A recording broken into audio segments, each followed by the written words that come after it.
আরে আরে রিতাপু সরে দাঁড়াও, আরে ধরতে রে কি এটাকে ফেলে দিলাম। আরে আরে রাতুল ব্যাপার কি, তুমি এটাকে ফেলে দিলে কেন?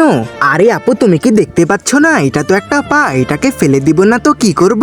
আরে রাতুল তুমি যদি এটা না নাও তাহলে এটা আমাকে দিয়ে দাও, এটা আমি রান্না করব।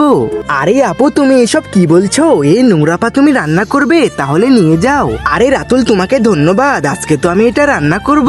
আরে রিতা আপু এত বড় মাংস কত টাকা দিয়ে কিনলে? আরে এটা তো রাতুল ফেলে দিয়েছিল, আমি কুড়িয়ে নিলাম। আরে আপু এসব কি বলছো, এত দামি মাংস ফেলে দিয়েছে? এই দেখো বন্ধুরা, প্রথমে মাংসটিকে ভালো করে পরিষ্কার করে নিব, এরপরে গরম পানিতে ভালো করে সিদ্ধ করে নিব। আরে রিতা তুমি এটা কি রান্না করছো, এমন দুর্গন্ধ কেন? আরে বেশি ন্যাকামো করো না, রান্নার পরে তো তুমি এটাকে খাবে। আরে ছি, এটাকে আমি কখনোই খাবো না। এ তো এবার মাংসের সাথে মশলা মাখিয়ে এগুলোকে রান্না করে নিব। আরে এ তো রান্না করা হয়ে গেছে। আরে ওয়াও আপু, রান্না তো দারুণ হয়েছে, সেই স্বাদ।